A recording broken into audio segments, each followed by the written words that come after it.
truth. We know that you answered that question. And Lord, let us just find you in this text. And Lord, we just love you, Lord, and we just want to keep studying. And please help us to just have diligence and patience, Lord. And we just want our minds and our hearts to be open, Lord. Help this next one to just come together, Lord. And we love you. Amen.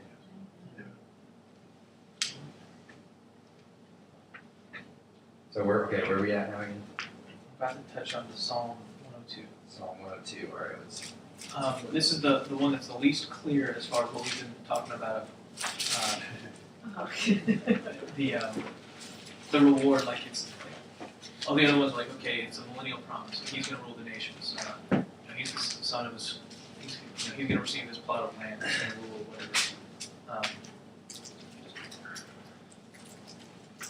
But this one isn't so much talking about that, but it's a reference to Psalm 102. And what verse is this referring to in Hebrews? Just to keep it on. Oh, I'm sorry. Nice and simple. Hebrews 1 verse 10 through 12. 10 through 12. Gotcha. So the Son, he says this thing. So he just said that your throne, O God, is forever and ever. Because you've been righteous, God exalted you. Now he's saying, you, Lord, laid the foundation of the earth from the beginning. The heavens are the work of your hands. They will perish, but you will remain. They will wear out like a garment. Like a robe, you will roll them up. Like a garment, they will be changed. But you are the same, and your years will have no end. That in Psalm 102 is talking, of course, about the Lord. And it's a prayer of David saying, how great. David? Yep.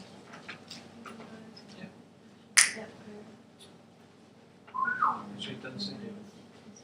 101 says a Psalm of David. This one just says. Afflicted man. So we're in Psalm 102. It's the prayer of Jesus. Just kind of showed up in the Psalms. Where'd this come from? But it's interesting that there's two people. There's the suffering man, and he's talking to the Lord. And he's saying, look, and then going in the. Well, let's read. Can we read the whole thing? Because this always happens that I hear what you're saying, and then we just. I don't see where it is. You want to read the whole Yeah, Psalm? we got to read the whole thing, and then we'll talk about it. All of Psalm 102? Sure. Or what's? Yeah. Where's the, yeah. Why not? Well, okay, let me real quick just tell you. It says mine says a prayer of an afflicted man when he has fain and when he is fain pours out his lament before the Lord. Right, so just notice as we're reading it, when the guy's talking about himself and his suffering and his weakness and the reason why he's afflicted, and then when he switches over and starts talking about the Lord. And they usually start, but you, O Lord. So it does that twice. Okay. Hear my prayer, O Lord. Let my cry for help come to you. Do not hide your face from me when I am in distress. Turn your ear to me when I call. Answer me quickly. For my days vanish like smoke. My bones burn like glowing embers. My heart is blighted and withered like grass. I forget to eat my food. Because of my loud groaning, I am reduced to skin and bones. I am like a desert owl, like an owl among ruins. I lie awake. I have become like a bird alone on the roof. All day long my enemies taunt me. Those who rail against me use my name as a curse. For I eat ashes as my food and mingle my drink with tears because of your great wrath. For you have taken me up and thrown me aside. My days are like the evening shadow. I wither away like grass. But you, O Lord, sit enthroned forever. Your renown endures through all generations. You will arise and have compassion on Zion, for it is time to show favor to her.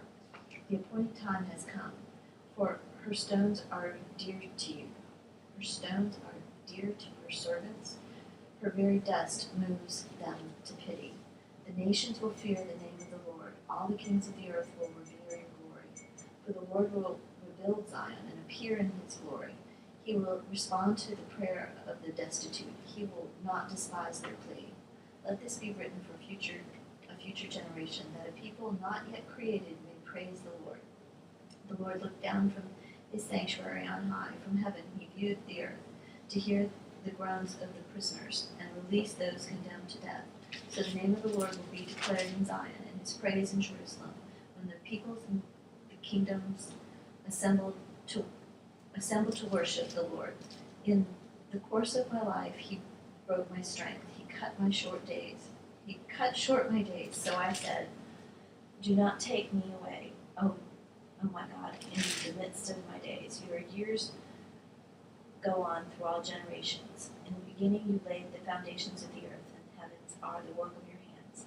They will perish, but you remain.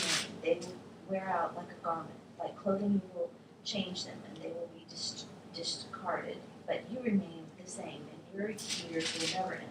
The children of your servants will live in your presence. Their descendants will be established before you. Since the one before it, 101 says of David, 103 says of David, I would assume David, but I'm like Paul on Hebrews, and I'm not going to say for sure. I just don't say.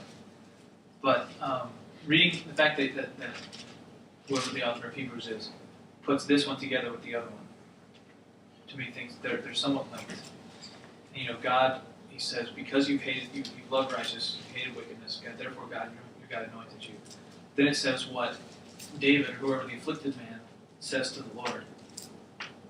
Let me praise you, look how great you are. You're of you laid the foundation, you're the heavens and the works of your hands. I think this psalm has its fulfillment in Jesus in both directions. I think Jesus is the suffering David, and Jesus is the faithful Lord. And the reason why I think that is because verse 23, he has broken my strength at mid-course and has shortened my days. Oh my God, I say, take not away me in the midst of my days. The midst means middle.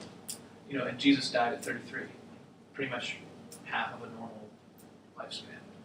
And he actually prayed, just like he said, take this cup from me. He asked the Father that he wouldn't have to endure it, but he said, not my will, but your will be done. Like it seems to be a pretty clear crucifixion. 22. It's pretty clear to be similar to 22, right? I'd say yeah. But then he goes and he praises the Lord, but your years have no end. And so what the author of Hebrews is saying is that that's who Jesus is. He's, the Jehovah of the Old Testament. He's the God, but he's also the David of the Old Testament. He's the son of David. He's the son of man. He's the son of God. He's establishing that point. He's greater than the angels in his deity, but he's gotten there. He's received it as a reward also in his faithful humanity, and especially his faithful suffering unto death. And there's that's going to be another one of the sub-themes of Hebrews, is to talk about the suffering. That's the main thing that I picked up on, I think. You reading the whole thing together? Yeah, it was like Willingness to suffer. there's always a suffering. Like he was low, then he was high, then he was this. There's like the whole process of like, it's not always like he was just like up in the top of the head. It's like doing this thing. Right. He suffered temptation, he suffered trial, he suffered persecution, and we should be ready to do the same thing. And let's be careful And he was made perfect, through the suffering. and he learned, and he like all like it's like process things, not just like And so here's a Jesus. free present. Like here's a thing. No, you don't have to do anything for it. No So trouble. anyway, this is also part of the Son. He says, "Your throne is in heavens. You laid the foundation." He's the one that was he like his father David was crying out in suffering and in pain, but he's also the one who of old laid the foundations of the earth. So I imagine whoever wrote this